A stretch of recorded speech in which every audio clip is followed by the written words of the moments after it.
திருவன் சரணம்.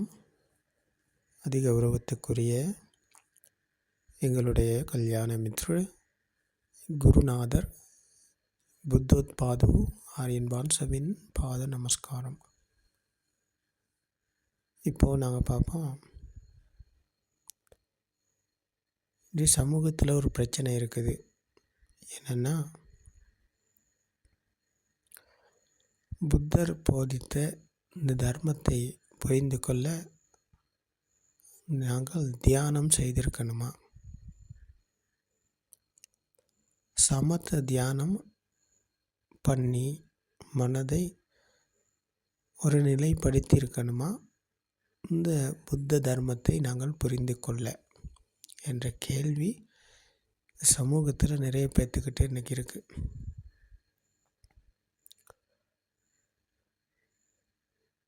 ஏன்னா அப்படி ஒரு கேள்வி வந்தது? புத்தர் அவர்களும் புத்த சுபாவம் அடைய முதல்ல சமத்த தியானம் தான் பண்ணினார். மனதை ஒரு நிலைப்படுத்தி அதில் பரவச நிலையில் இருந்தாங்க. சித்தார்த்தர் அவர்கள் இந்நிலையில் இருந்தார். கடைசியில் இது எல்லாத்தையும் விட்டுட்டு தான் இந்த படித்த சமுப்பாத என்கிற இந்த மனம் உருவான விதம், ஆன்மா உருவான விதம் பற்றி விமர்சித்து, விதர்சனா தியானம் மூலியமாக விமர்சித்து இதை கண்டு அறிந்து புரிந்து உணர்கிறார். அப்போது இதனால தான் இந்த கேள்வி இன்றைக்கு சமூகத்தில் இருக்குது. விதர்சனா தியானம் பண்ண முதல்ல சமத்த தியானம் பண்ணணுமா? அப்போ இந்த சத்தியத்தை பகவான் புத்தர் அவர்கள் போதனை செய்யும் போது யாரையுமே சொல்லலை, நீங்கள் மனதை ஒரு நிலைப்படுத்தி சமத்த தியானத்தினூடாக மனதை ஒரு நிலைப்படுத்தி பிறகு இந்த சத்தியத்தை கேளுங்க, அப்புறம் உங்களுக்கு விதர்சனா பண்ண முடியும் அப்படின்னு சொல்லி பகவான் புத்தர் அவர்கள் எங்கேயுமே யாருக்குமே எப்போவுமே சொல்லலை. அங்குலிமாலா என்பவர் ஒரு கொலைகாரர், 1000 பேரை கொன்றவர். 1000 பேரை கொன்று அவர்களுடைய விரல்களை வெட்டி அதை மாலையாக அணிவித்து கொண்டவர். அப்போ அவர் சமத்த தியானம் பண்ணிக்கிட்டா இருந்தார். இந்த சத்திய தர்மத்தை கேட்க முதல்ல இல்லை, அவருடைய நோக்கமாக இருந்தது 1000 விரல்களில் மாலை கோர்க்கணும் அப்படின்றதுக்கு. அப்போ அவர் சமத்த தியானத்தில் எல்லாம் இருந்தார். அவருடைய நோக்கம் 1000 விரல்களை வெட்டி அதில் மாலையாக கோர்த்து குருவுக்கு காணிக்கை அளிக்கணும் என்பது தான் அவருடைய நோக்கமாக இருந்தது. அப்போ அவருடைய இந்த நோக்கத்தின் விளைவாக பல பேரை கொன்றார். அப்போ இப்படியான கொடூரமான கொலைகளை பண்ணிய, கொடூரமாக மனிதர்களை கொன்ற மனிதனும் இந்த சத்திய தர்மத்தை கேட்டவுடன் நின்று பார்த்தார். அங்குலிமாலை, நான் நின்று விட்டேன், நீதான் நிற்க வேண்டும். அங்குலிமாலை, நான் நின்று விட்டேன், நீங்கள் தான் நிற்க வேண்டும் என்று பகவான் புத்தர் அவர்கள் கூறுகிறார்கள். அப்போது நான் நின்று விட்டேன், நீங்கள் நிற்க வேண்டும் என்று கூறும் விடயத்துக்குள் ஒரு விஷயம் இருக்கிறது.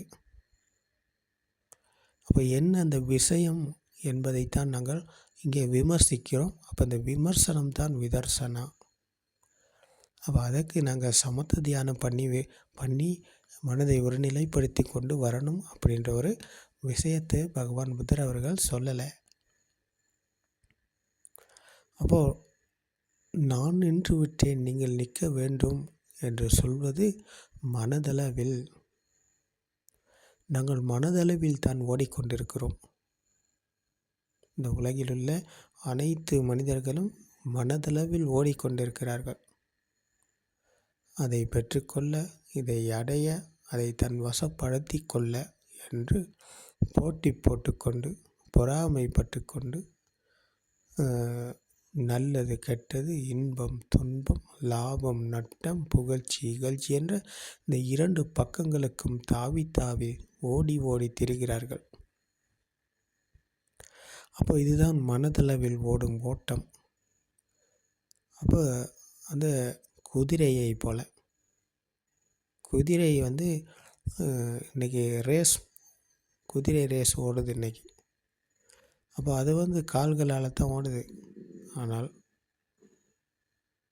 நாங்கள் மனதளவில் ஓடிக்கொண்டிருக்கிறோம்.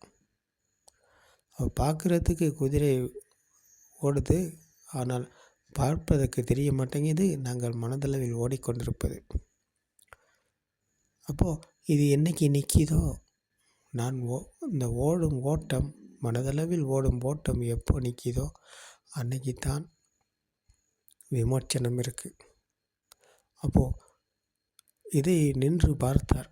என்ன சொல்கிறாரு புத்தர் அவர்கள்? என்ன சொல்கிறாரு? நான் நின்று விட்டேன், நீங்கள் தான் ஓடிக்கிட்டு இருக்கீங்க, அப்போ நீங்கள் நிற்கணும் அப்படின்னு எதை சொல்கிறார் என்று விமர்சித்து பார்க்கும்போது, அப்போ சொல்வது என்னென்னா, இங்கே மனதளவில் தான் ஓடிக்கொண்டிருக்கோம். அடுத்தவரை எப்படி கொள்வது, அடுத்தவரை எப்படி பிடிப்பது, அவரை எப்படி மாட்டுவார் அப்படின்றதுல தான் அவர் குறியாக இருந்தார். அப்போ அதுதான் மனதளவில் ஓடும் ஓட்டம். மனம் சொல்வதன் பின் போகிறது. மனதுக்கு அடிமையாகி மனம் சொல்வதன் பின் போயிட்டு மனம் சொல்வதை உண்மையை நம்பி கொண்டிருக்கும் இந்த ஓட்டத்தின் பிடியில் இருக்கிறார் அவர். அது பிடிப்பிலிருந்து நாங்கள் மீண்டால்தான் அப்போ எங்களுக்கு நிற்க முடியும். அப்போ நிற்பவர் ஒருத்தர் இருக்கிறாரா? இல்லை. மனதை புரிந்து கொண்டு மனதிலிருந்து நாங்கள் மீண்டு விட்டால் அப்போ நிற்கும் ஒருவர் இங்கே இல்லை. அப்போ புத்தர் நின்று விட்டார் என்றால் புத்தர் என்ற ஒருவர் இங்கே இருக்கிறாரா? இல்லை, அதுவும் இல்லை.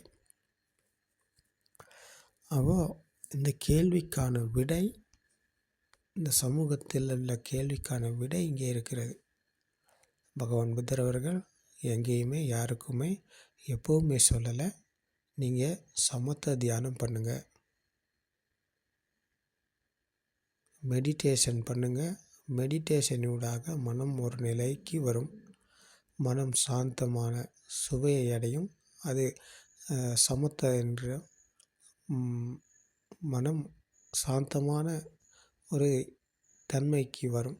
அப்போது அதன் பிறகு நீங்கள் விதர்சனா பண்ணுங்கள் அப்படின்னு சொல்லி புத்தர் அவர்கள் யாருக்குமே எங்கேயுமே எப்போவுமே சொல்லலை. கிசா கோத்தமி அவர் ஒரு தாய். அந்த தாய் என்னென்ன செய்கிறாங்கன்னு சொன்னால், தன் குழந்தை இறந்து போயிடுச்சு. குழந்தை இறந்து போனது அந்த தாய்க்கு தாங்கி கொள்ள முடியலை. இது இறந்து போயிடுச்சு அப்படின்னு சொல்லி அவங்களால அதை ஏற்றுக்கொள்ள முடியலை. அப்போது இந்த குழந்தைய தூக்கிக்கிட்டு எல்லா இடத்திலும் போகிறாரு. போயிட்டு கேட்குறாங்க, என் குழந்தைக்கு என்னமோ ஆயிடுச்சு, இந்த எப்படியாவது இந்த சுகமாக்கி கொடுங்க, என் குழந்தைக்கு என்னமோ ஆயிடுச்சு, பேச மாட்டேங்குது, கண் திறக்க மாட்டேங்குது, மூச்சு விட மாட்டேங்குது, என் குழந்தைக்கு எதுவும் ஆகிடுச்சு, இதை காப்பாற்றி கொடுங்க, இந்த பிரச்சனையிலேருந்து குழந்தைய மீட்டு கொடுங்க அப்படின்னு சொல்லி எல்லா இடத்திலும் போகிறாரு. எல்லா இடத்துக்கும் போயிட்டு பல அந்த காலத்தில் இருந்த பெரிய பெரிய ஞானிகள்கிட்ட எல்லாத்துலேயும் போகிறாரு. போயிட்டு கேட்கும்போது எல்லாமே சொல்கிறாங்க. எல்லா மனிதர்களும் சொல்லும் விடயம்தான், குழந்தை இறந்து போச்சு, அதை காப்பாற்ற முடியாது அப்படின்னு எல்லாம் சொல்கிறாங்க. ஆனால் அதை அந்த கிசா கோத்தமினால் ஏற்றுக்கொள்ள முடியலை. என் குழந்தை இறந்து போச்சா? அப்படி என் குழந்தை இறக்கலை, என் குழந்தை இறந்து போகலை, என்னமோ ஆகிருச்சு அப்படின்ற நிலையில் தான் இருந்தாங்க. அப்போது இந்த கிசா கோத்தமியை எல்லாருமே பைத்தியக்காரியை போல தான் பார்த்தாங்க. இவருக்கு இந்த கிசா கோத்தமிக்கு பைத்தியம் பிடிச்சிருச்சு, அப்போ இவங்களை அவர் நடந்து கொள்ளும் விதத்தை பார்த்து அவங்களுக்கு பைத்தியம் அப்படின்னு சொல்லி எல்லாருமே இவங்களுக்கு பைத்தியம் பட்டம் கட்டினாங்க. அப்போ எல்லா இடத்துல போனாலும் எந்த இடத்துலையும் இவங்களை எல்லாமே சொன்னது குழந்தை இறந்து போச்சு, அதை காப்பாற்ற முடியாது அப்படின்னு சொன்னாங்க. ஆனால் அதை ஏற்றுக்கொள்ளலை கிசா கோத்தமி. அப்போது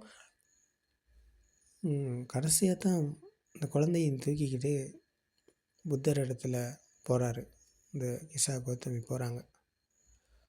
போயிட்டு பகவான் புத்தர் அவர்கள்கிட்ட சொல்கிறாங்க, சுவாமி, இந்த குழந்தைக்கு என்னமோ ஆகிருச்சு, கண் திறக்க மாட்டேங்குது, பேச மாட்டேங்குது, எதுவுமே செய்ய மாட்டேங்குது, என்ன நடந்திருக்குன்னு ஒன்றும் புரியலை. இதுக்கு நல்ல ஒரு பதிலை கொடுங்க சுவாமி. இதை என்ன செய்கிறேன்னு நானும் எங்கெங்கேயோ போயிட்டு எல்லாம் இறந்துச்சின்னு சொல்கிறாங்க அப்படின்னு சொல்லி மன்றாடுறார். இந்த பிரச்சனைக்கு ஒரு முடிவை கொடுங்க அப்படின்னு சொல்லி மன்றாடி கெஞ்சி கேட்குறாங்க.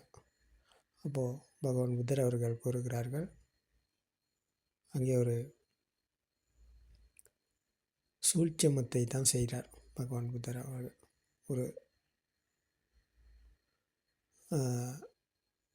கிசா கோத்தமி, நீங்கள் போயிட்டு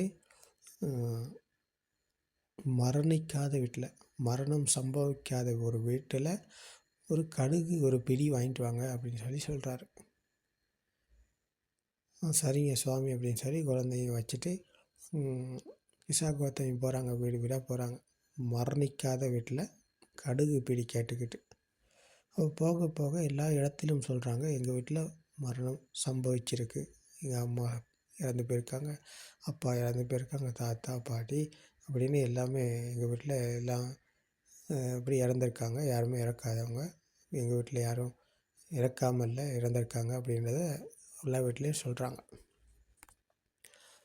அப்போது இதை கேட்க கேட்க கிசா கோத்தமிக்கு இங்கே புரியுது என்ன நடக்குது அப்படின்றது அங்கே புரியுது. அப்போது எல்லா வீட்லேயும் எல்லாருமே இறந்துருக்காங்க. அப்போது எல்லா வீட்லேயும் எல்லாருமே இறந்துருக்காங்கன்னு சொன்னால், அப்போது என் குழந்தையும் இறந்துருக்கு. நான் தான் நினச்சிக்கிட்டு இருந்தேன், நினச்சி கொண்டு தான் இருந்தேன். இப்போ என் குழந்த இறக்கலை, உயிரோடு தான் இருக்குது, இன்னும் ஆகியிருக்குன்னு சொல்லி நான் நினச்சி அதுக்குள்ளே தான் நான் இருந்தேன். அப்போது உண்மையிலேயுமே என் குழந்தை இறந்துருக்கு. எல்லா வீட்லேயும் இறந்தவங்க இருந்தாங்க சொன்னால், அப்போ என் குழந்தைக்கும் இதான் நடந்திருக்கு அப்படின்றத அவர் அங்கே புரிந்து கொள்கிறார். அப்போ இந்த மாதிரி சூழ்ச்சமத்தை பகவான் புத்தர் அவர்கள் நிறைய இடத்துல செஞ்சுருக்காங்க. அப்போது மறுபடி சொல்கிறார், சுவாமி, மரணிக்காத வீடு எங்கேயுமே இல்லை அப்படின்ட்டு. அப்போ தான் பகவான் புத்தர் அவர்கள் சத்தியத்தை போதனை செய்கிறார். சத்தியத்தை கேட்பதற்கு மனம் அங்கே ஒரு நிலைக்கு வரணும். நிலைக்கு வரணும் என்பது சமத்த தியானம் கிடையாது. மனம் அலைப்பாய்ந்து கொண்டிருக்கும் போது, ஓடி கொண்டிருக்கும் போது, அலைப்பாய்ந்து தடுமாறி பிரச்சனைகளுக்கு அகப்பட்டு இருக்கும் போது அந்த மனதுக்கு ஒரு நிலை கிடையாது. அப்போ தடுமாற்றத்துக்கு உள்ளாகி இருக்கும் மனம் என்பது அந்த வேகத்துக்குள் தான் இருக்கிறது. அந்த அங்குலி மாலையை போல். அந்த கிசா கோத்தமி அந்த நிலையில் தான் இருந்தாங்க. ஆனால் இதை சமநிலைப்படுத்தினார் பகவான் புத்தர் அவர்கள். அங்குலி மாலைக்கு சொன்னார், நான் நின்று விட்டேன், நீங்கள் தான் நிற்கணும் அப்படின்னு சொல்லி சொன்னார். கிசா கோத்தமிக்கு என்ன சொன்னார்ன்னு பார்த்தா, மரணிக்காத வீட்டில் கடுகு ஒரு பிடி வாங்கிட்டு வாங்க அப்படின்னு சொல்லி சொன்னார். அப்போ இதை செய்து பார்க்கும்போது அப்போது அங்கே இவருக்கே புரிகிறது இதில் என்ன நடக்கிறது, என்ன உண்மை அப்படின்ற அந்த மனம் அலைப்பாய்வது குறைந்து சமநிலைக்கு வருகிறது. சமநிலைக்கு வந்ததன் பிறகு அங்கே தான் சத்தியத்தை புரிந்து கொள்ள முடிகிறது.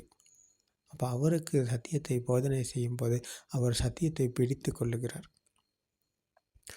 விமர்சித்து பார்க்கும்போது இது உண்மைதான். சத்தியத்தை கேட்டு அதை விமர்சித்து பார்க்கும்போது இதுதான் உண்மை, இதுதான் சத்தியம் என்ற சத்தியத்தை புரிந்து உணரும்போது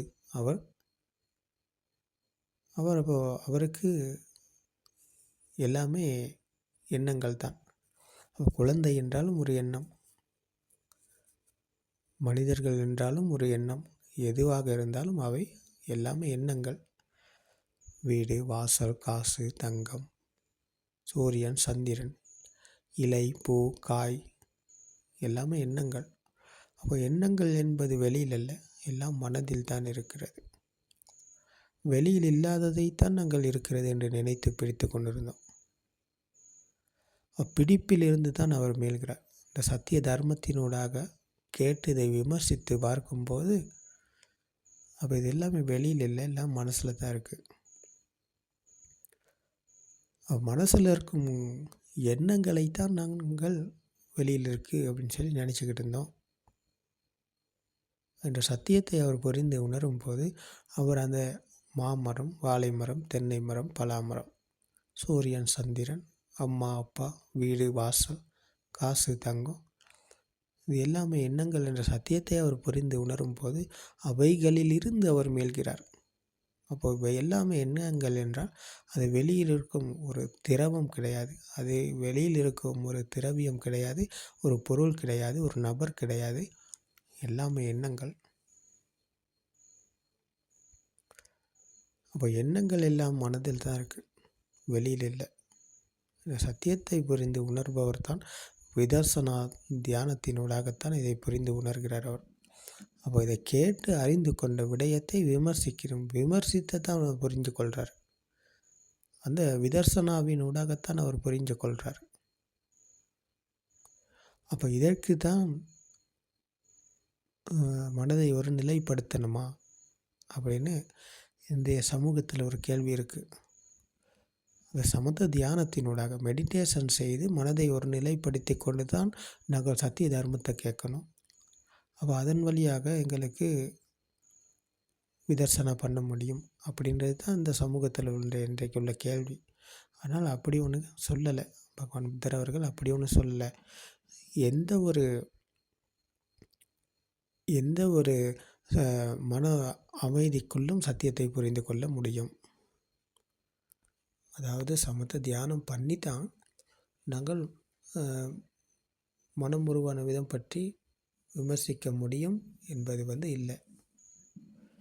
எந்த ஒரு மனம் அமைதி நிலையிலும் இப்போ நாங்கள் ஒரு பாட்டு கேட்குறோம். பாட்டு கேட்கும்போது அந்த பாட்டுக்குள் எங்களுடைய கவனம் இருக்கும்போது அப்போ அந்த பாட்டின் மீது கவனத்தை நாங்கள் செலுத்தி அதை கேட்டுக்கொண்டு இருக்கும்போது அப்போ மனம் என்பது அலைப்பாயலை அந்த இடத்துல தான் நிற்கிது. இப்போ நாங்கள் ஒரு இயற்கை காட்சியை பார்த்து கொண்டிருக்கோம். அந்த இயற்கை காட்சியை பார்த்து ரசித்து கொண்டிருக்கும் போது அப்போ மனம் என்பது அந்த நிலைக்குள் தான் இருக்கிறது. அப்போ மனம் அலைப்பாயலை. அப்போ நாங்கள் இன்னும் ஒரு விஷயத்தை இங்கே பார்க்கும்போது நாங்கள் ஆகாயத்தை பார்த்து கொண்டிருக்கோம். இந்த நட்சத்திரங்களை பார்த்து கொண்டிருக்கோம். நட்சத்திரங்களை பார்த்து கொண்டிருக்கும் போது அது மனம் என்பது அந்த இடத்துல தான் இருக்குது. மனம் அப்போ அலைப்பாயலை. அப்போ அந்த நிலையில் இருக்கும்போது இதுதான் அந்த மனம் அமைதி அடைந்த நிலை, ஒரு நிலைக்கு வந்த நிலை. அப்போ இது இந்த நிலை போதும், இந்த மனம் அமைதி பெற்ற இடம் போதும் விதர்சனாவுக்கு சத்திய தர்மத்தை கேட்டு அதை விமர்சிப்பதற்கு அந்த அமைதி போதும். மனம் அந்த நிலைக்கு வந்தால் அந்த அமைதி நிலை போதும் என்று பகவான் புத்தர் அவர்கள் கூறுகிறார்கள். அப்போ அதற்கு நாங்கள் கண்ணை மூடிக்கிட்டு சமணம் கால் போட்டு உட்காந்து கண்ணை மூடி கைகளை வச்சு மனதை ஒரு நிலைப்படுத்தும் தியானம் பண்ணி தான் இதை செய்யணும் அப்படின்றத பகவான் புத்தர் அவர்கள் எங்கேயுமே சொல்லலை. அப்போது இது ஒரு பெரிய குழப்பமாக தான் இருந்துச்சு இந்த சமூகத்தில். அப்போ இதற்கு விடை இங்கே இருக்கிறது. நீங்கள் கேட்டு பாருங்கள். கேட்டு இதை புரிந்து கொள்ளும்போது உங்களுக்குள் விதர்சனா என்பது உருவாகும். சத்திய தர்மத்தை கேட்பவருக்கு நிச்சயமாக விதர்சனா என்பது இருக்கிறது. விதர்சனா இல்லாமல் அவருக்கு நிர்வாணம் கிடையாது. அவருக்கு வழி திறக்காது. வழி திறந்தால்தான் நிர்வாணம் அடைய முடியும். வழிக்கு வந்தவருக்குத்தான் நிர்வாணம் இருக்கிறது. அப்போ அந்த காலத்தில் உள்ளதை இன்றைக்கும் சொல்கிறாங்க தானே. புத்தர் அவர்கள் மனதை ஒருநிலைப்படுத்தி தியானம் பண்ணினார். பல வருஷமாக கடுமையாக முயற்சி செஞ்சார். எதுவுமே சரி வரல. கடைசியில் எல்லாத்தையும் விட்டுட்டு ஒரு புறம் உட்கார்ந்தார். ஞானம் அடைஞ்சிட்டார். புத்த சுபாவம் அடைஞ்சிட்டார் அப்படின்றத இன்றைக்கி சொல்கிறாங்க. உலகத்தில் இருக்கிறவங்க இன்றைக்கி சொல்லி கொண்டிருக்கிறாங்க. இதுதான் ஞானம்னு சொல்லி, இதுதான் புத்தர் ஞானம் அடைந்த விதம் அப்படின்னு சொல்கிறவங்க இன்றைக்கி உலகத்தில் இருக்காங்க, ஏராளமாக இருக்கிறாங்க. இதுதான் புத்தர் ஞானம் அடைந்த விதம், இப்படித்தான் ஞானம் அடைந்தார் அப்படின்னு சொல்கிறவங்க இருக்கிறாங்க. ஆனால் எல்லா தியானமும் பண்ணினார். சமத்த தியானத்தில் மூழ்கி இருந்தார். கடைசியில் எல்லாத்தையும் விட்டுட்டு ஒரு புறம் உட்கார்ந்து படித்த சமுப்பாத தர்மம், மனம் உருவான விதம் பற்றி விமர்சித்தார் என்று யாருமே சொல்ல மாட்டேன்றாங்க. யாருக்குமே இது தெரிய மாட்டேங்குது.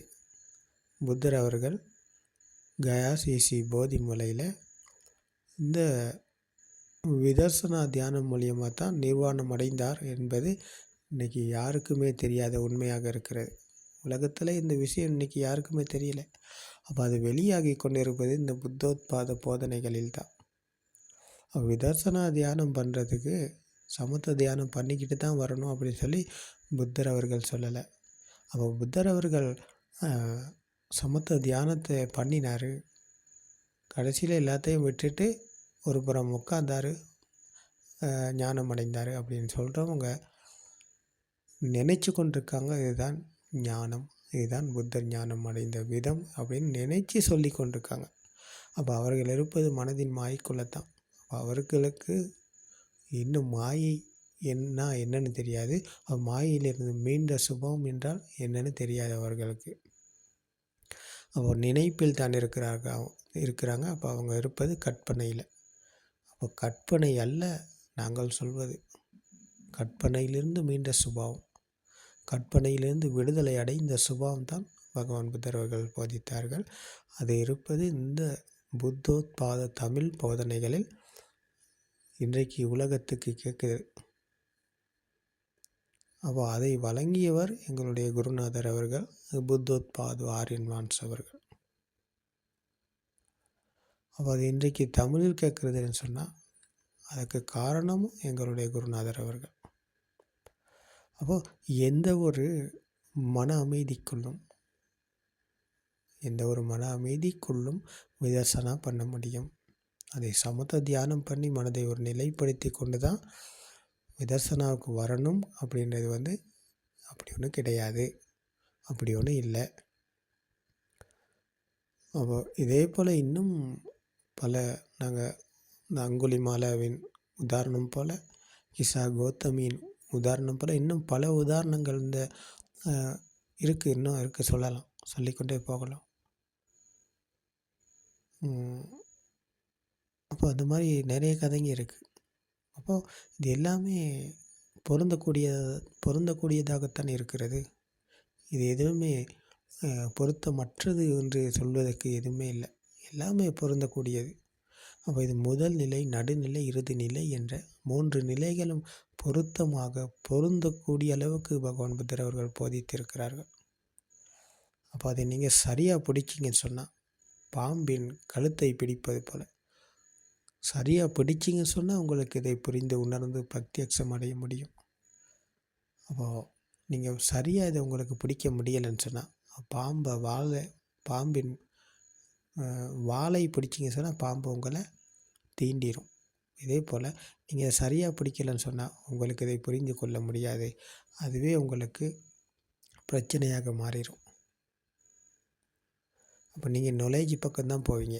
நீங்கள் அறிவை வளர்த்துக்கொண்டு நாலேஜை வளர்த்துக்கொண்டு பெரிய பட்டம் பெறும் பெரிய ஞானம் படைத்தவர் என்று உங்களை நீங்கள் உலகத்துக்கு காட்டி கொண்டு போவீங்க. அது உண்மை கிடையாது. ஞானம் அடைந்த ஒருவர் இங்கே இல்லை. ஞானம் அடைந்தவர் என்று ஒருவர் இருக்க முடியாது. ஞானம் என்றால் அது மனதிலிருந்து மீண்ட வழி, மனதிலிருந்து மீண்ட சுபாவம். மனதில் தான் நான் இருக்கிறேன். அந்த எண்ணம் தான் நான். அவன் மனதில் தான் நான் இருக்கிறேன். அவன் மனதின் மாய்க்கு உள்ளாகி இருக்கும் நான் இருக்கும் வரை ஞானம் என்பது கிடையாது. ஞானம் என்பது மனதின் மாயிலிருந்து மீண்டவர் அடையும் அந்த உணர்வுக்கு பேர் தான் ஞானம். அப்போ உணர்வு என்பது ஞானம் என்றால், அப்போ மனம் என்பது அந்த கற்பனை. அப்போ கற்பனைக்குள்ள ஞானம் இல்லை, சிலபஸுக்குள்ள ஞானம் இல்லை, அறிவாளிக்கு ஞானம் கிடையாது. அப்போ அவர் அறிவாளி என்ன செய்வார்னு பார்த்தா, அறிவை வளர்த்து கொண்டு நொலேஜை வளர்த்து கொண்டு உலகத்துக்கு பெரிய ஆள்னு காட்டி கொண்டு இருப்பார். அப்போ அது இன்றைக்கி காட்டி கொண்டிருக்காங்க உலகத்தில். அது உங்களுக்கு பார்க்குறதுக்கு இருக்குது, இன்றைக்கி ஏராளமாக இருக்குது. அப்போ அவர்களெல்லாமே உண்மையான ஞானம் படைத்தவர்கள் கிடையாது. ஞானம் படைத்தவர் என்றால் அவர் தன்னை உலகத்துக்கு காட்டி கொண்டு இருக்க மாட்டார். ஏன், தான் என்று இங்கே ஒருவர் இல்லை. நான் ஒருத்தர் இருக்காரா இங்கே? நான் என்று ஒருவர் இங்கே இருக்கிறாரா? இல்லை. இந்த உடல் நானா? இல்லை. இந்த உடலில் நான் என்று ஒருவர் இல்லை. அப்போ உடல் நான் இல்லைன்னு சொன்னால் அப்போ எங்கே இருக்கேன் நான்? அப்போ அந்த எண்ணம் தான் நான். எண்ணத்தில் உண்மை இல்லை என்றால், எண்ணம் என்பது இந்த 5 சென்சர்களும் ஒன்றாக இணைந்தது தான் அந்த எண்ணம், மனம். அப்போ கண்களுக்கு தெரிவது வெளியில் இல்லை, காதுக்கு கேட்பது வெளியில் இல்லை, எல்லாமே எண்ணங்கள். அப்போது எண்ணங்கள் என்றால் அந்த எண்ணம் என்பது உண்மையா? அப்போ கண்களுக்கு தெரிவது இல்லை அப்படின்னு சொன்னால் அப்போ அதால் உருவான எண்ணம் உண்மையா? இல்லையே. அப்போ அதுவும் பொய் தானே. அப்போ அதுதானே மாயை. நன்றாக உங்களுக்கு புரியும் எனக்கு பார்த்தீங்கன்னு சொன்னால். இப்போ கண்களுக்கு தெரிவது வெளியில் இல்லை, காதுக்கு கேட்பது வெளியில் இல்லை, மூக்குக்கு உணரும் வாசனை மற்றும் துர்நாற்றம் வெளியில் இல்லை, நாக்குக்கு உணரும் சுவை வெளியில் இல்லை, உடலுக்கு உணரும் குளிர், உஷ்ணம், இறுக்கமான பாரமான தன்மை எதுவுமே வெளியில் இல்லை அப்படின்னு சொன்னால், இப்போ இவை எல்லாமே கலந்த ஒரு எண்ணம் தான் நாங்கள் வெளியில் இருக்குதுன்னு சொல்கிறோம். அப்போ அது ஒரு எண்ணம் தானே. மாமரம் என்றால் அது ஒரு எண்ணம். அப்போ அது வெளியில் இல்லைன்னு சொன்னால் அது மனதில் தான் இருக்குது. மனதில் இருக்கும் எண்ணம் என்பது உண்மையா? இல்லை, அதுவும் ஒரு சென்சர் மட்டும்தான். மனம் என்பதும் ஒரு சென்சர் தான். 5 சென்சர்களும் ஒன்றாக இணைந்த ஒரு சென்சர் தான் மனம் என்ற ஒரு அந்த சென்சர். அப்போ சென்சர் என்பதும் உண்மை கிடையாது, அது வேகத்தின் வழியாக. அப்போது சம்பந்தம் இல்லாத 2 ஒன்றாக இணைந்த போது ஒரு அதிர்வு உருவானது. அந்த அதிர்வு தான் மனம். அது இன்னும் வேகமாக சுழலும் போது, சுழல்வதன் காரணமாக நாங்கள் இன்றைக்கி பார்ப்பது, கேட்பது, உணர்வது எல்லாம் வெளியில் இருக்குதுன்னு சொல்கிறோம். அப்போ இதுதான் அது வேகம். அது வேகத்தின் காரணமாக தன்னைக்கு எல்லாம் இருக்குது அப்படின்னு நினச்சி பிடிச்சு கொண்டிருக்கோம். அப்போ அந்த பிடிப்பிலிருந்து மீளும் போது அந்த வேகம் தான் இங்கே தனியப்படுது. வேகம் தனியப்பட்டதன் பிறகு அதுக்குள்ளே பெருமதியும் மதிப்பும் அழிந்து போகுது. அழிந்து போனதன் பிறகு அதுக்கு ஒரு வேல்யூ கிடையாது. வேல்யூ ஒன்றும் இல்லைன்னு சொன்னால், அப்போ மனதுக்கு வரும் எண்ணங்கள் உண்மையா? வெளியில் இல்லை. மனசில் இருக்க எண்ணம் உண்மையா? இல்லை. எண்ணங்கள் எந்நேரம் வருது போகுது. எண்ணங்கள் எந்நேரமும் வந்து போய்கொண்டு தான் இருக்குது. அப்போ நாங்கள் இருப்பது இந்த நொடியில் வரும் எண்ணத்தில் மட்டும்தான். இந்த நொடியில் ஒரு எண்ணம் வருது போகுது. அப்போ இந்த நொடிக்கு வந்த எண்ணத்தில் மட்டும்தான் நான் இருக்கேன். அப்போ அந்த நொடியில் மட்டும்தான் நாங்கள் இருக்கோம். அப்போது ஏற்கனவே வந்து போன எண்ணம் அது போயிடுச்சு. அப்போது வரப்போகிற எண்ணம் இன்னும் வரலை. அப்போது இப்போ இருக்கிற எந்த எண்ணமோ அதுதான் நான். அப்போ அதுவும் உண்மையா? அதுவும் உண்மை கிடையாது. அப்போ அதிலும் உண்மை இல்லைன்னு சொன்னால் அப்போ நான் எங்கே இருக்கேன்? நான் என்பவர் எங்கேயும் இல்லை. அப்போ எந்நேரமும் நாங்கள் இந்த நொடியில் மட்டும்தான் இருக்கிறோம். இந்த நொடிக்குள் மட்டும்தான் நாங்கள் இருக்கிறோம். அப்போ ஒரு நொடியிலும் உண்மை இல்லைன்னு சொன்னால் அப்போ எது உண்மை? எதுவுமே உண்மை கிடையாது. அப்போ இதுதான் நொடிக்குள் விழித்து கொண்ட சுபாவம். இந்த நொடிக்குள் விழித்து கொண்ட சுபாவம் என்பது இதுதான். அப்போ அதீத என்ற இறந்த காலத்தை பற்றி நாங்கள் நினைத்தால் அது இந்த நொடிக்கு ஒரு எண்ணம் தானே.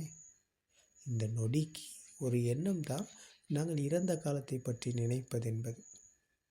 எதிர்காலத்தை பற்றி நாங்கள் நினைப்பது என்பதும் இந்த நொடிக்குள் ஒரு எண்ணம் மட்டும்தான்.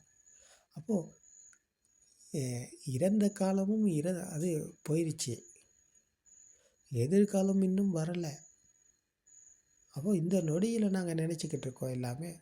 இது அப்படி, இது இப்படி அப்படின்னு சொல்லி இந்த நொடிக்குள்ளே தான் நாங்கள் வாழ்ந்து கொண்டிருக்கோம். அப்போ இது உண்மையான்னு பார்த்தா இதுவும் உண்மை இல்லை, இந்த நொடி என்பதும் உண்மை இல்லை. அப்போ எண்ணங்கள் வருது போகுது. கண்களுக்கு வர்ணம் தெரிவது போல, காதுக்கு சத்தம் கேட்பது போல, மனதுக்கு எண்ணங்கள் வந்து போய்கொண்டே இருக்குது. எந்த நேரமும் வந்து போய்கொண்டே இருக்குது. எல்லா நேரங்களும் எண்ணங்கள் வருது போகுது. ஆனால் எந்த ஒரு எண்ணத்துக்கும் அவர் சொந்தம் இல்லை. எந்த ஒரு எண்ணத்திலும் அவர் இல்லைன்னு சொன்னால் அப்போ அந்த நொடிக்குள் விழித்து கொண்டவர் இவர் தான். அதுதான் இந்த அனிமித்த சுஞ்ஞத்த அப்ரணீத்த சேத்து விமுக்தி என்று பகவான் புத்தர் அவர்கள் கூறினார்கள். நிமித்தங்கள் அற்ற சமாதி நிலை. நிமித்தத்துக்குள்ளுள்ள சமாதி அல்ல இது, நிமித்தங்கள் அற்ற சமாதி தான் அனிமித்த சமாதி. அனிமித்த சுஞ்ஞத்தை. சுஞ்ஞத்தை என்றால் ஏதும் இல்லை, ஒன்றும் இல்லை. இந்த நொடிக்குள்ளே ஏதாவது இருக்குதா? ஒன்றும் இல்லை. ஏதும் இல்லை, ஒன்றும் இல்லை. அனிமித்த சுஞ்ஞத்தை அப்ரணீத்த. அப்போ புனிதம், இனிமை அப்படின்னு சொல்லியும் ஒன்றும் கிடையாது. இங்கே புனிதம் சொல்லி சொல்வதற்கும் ஒன்றும் இல்லை, இனிமை என்றும் சொல்வதற்கு ஒன்றும் இல்லை. எல்லாமே எண்ணங்கள். நாங்கள் எதை சொன்னாலும் அவை அனைத்தும் எண்ணங்கள். அது கற்பனை. அப்போ எண்ணங்களில் உண்மை இல்லைன்னு சொன்னால் அது எல்லாமே கற்பனை. அப்போ இந்த நொடிக்குள் விழித்து கொண்டவருக்கு ஏதும் இல்லை, ஒன்றும் இல்லைன்னு சொன்னால் அப்போ அங்கே இனிமை என்றும் சொல்வதற்கு ஒன்றும் இல்லை, புனிதம் என்றும் சொல்வதற்கு ஒன்றும் இல்லை. எல்லாமே அழிந்து விட்டது. அப்போது அப்ரணீத்த சேத விமுக்தி. அப்போது புனிதம்னு ஒன்றும் இல்லை, இனிமைன்னு ஒன்றும் இல்லைன்னு சொன்னால் அப்போது ஏதும் இல்லை, ஒன்றும் இல்லை. இதுதான் மனதில் மீண்ட சுபாவம். இதுதான் விமுக்தி. விமுக்தி சாரா என்று பகவான் புத்தர் அவர்கள் கூறினார். விடுதலை அடைந்த சுபாவம். மனதிலிருந்து விடுதலை அடைந்த சுபாவம். எண்ணங்களிலிருந்து விடுதலை அடைந்த சுபாவம். அப்போது இங்கே யார் இருக்கிறா? நான் இருக்கேனா இங்கே? இல்லை. என்னில் நான் விடுதலை அடைந்த சுபாவமே தான். மனதிலிருந்து விடுதலை அடைந்த சுபாவமே தான். இதுதான் லிபரேஷன் ஆஃப் மைண்ட் என்று இந்த இங்கிலீஷ் வார்த்தையை நாங்கள் பேசினா இப்படித்தான் சொல்ல இருக்கு. Liberation of mind. மனதிலிருந்து மீண்ட சுபாவம், விடுதலை அடைந்த சுபாவம். இதுதான் மோட்சம், முக்தி என்றும் சொல்லலாம். அப்போ இதுக்குள்ள எதுவுமே இல்லை. இங்கே எதுவும் இல்லை. இந்த நொடிக்குள்ளே ஒன்றும் கிடையாது, ஏதும் கிடையாது. இதுதான் புத்த சுபாவம். புத்தர் என்றால் ஒருவரா? இல்லை. புத்தர் என்றால் ஒருவர் அல்ல. புத்தர் என்றால் ஒருவர் அல்லன்றனா ஒருவர் அல்லன்னு சொன்னால் அப்போ அங்கே ஏதும் இல்லை, ஒன்றும் இல்லை. அப்போ அங்கே இருப்பது சத்தியம் மட்டும்தான். சத்தியத்தை புரிந்து உணர்ந்து பக்தி அச்சம் அடைந்த நிலைதான் புத்த நிலை, புத்த சுபாவம். அப்போ அங்கே தர்மமும் புத்தரும் இரண்டு கிடையாது. தர்மம் தான் புத்தம், புத்தம் தான் தர்மம். தர்மத்தை காண்பவர் புத்தரை காண்கிறார் என்றால் அப்போ தர்மத்தை கண்டால் தான் அவருக்கு புத்தர் தெரிவார் என்பது இங்கே நன்றாக புரிகிறது. யோ தம்மம் பசதி சோமம் பசதி என்று பகவான் புத்தர் அவர்கள் கூறியது. தர்மத்தை காண்பவர் புத்தரை காண்பார். அப்போ ஏதும் இல்லை, ஒன்றும் இல்லை என்றால் அப்போ நானும் இல்லை. இதுதான் புத்த சுபாவம். அப்போ இதற்குள்ள ஒருவர் கிடையாது. அப்போ இதுதான் சேத விமுக்தி, சித்த விமுக்தி. விமுக்தி என்றால் விடுதலை, விடுதலை அடைந்த சுபாவம். அப்போ இதற்கு நாங்கள் மனதை ஒரு நிலைப்படுத்தி கொண்டு சமத்த தியானத்தில் மெடிடேஷன் செய்து தான் இந்த நிலைக்கு வரணும் அப்படின்றது ஒன்று கிடையாது. மெடிடேஷன் செய்து யாராலும் நிர்வாணம் அடைய முடியாது. மெடிடேஷனூடாக யாருமே நிர்வாணம் அடைந்தது கிடையாது. எல்லாருமே புத்த காலத்தில் மெடிடேஷன் தான் செய்து கொண்டிருந்தாங்க. இன்றைக்கும் அதை தான் செஞ்சுக்கிட்டு இருக்காங்க. இன்றைக்கும் உலகத்தில் அதுதான் இருக்குது. அதை செஞ்சு யாருமே புத்த சுபாவம் அடையலை. அவர்கள் சத்தியத்தை புரிந்து உணரலை.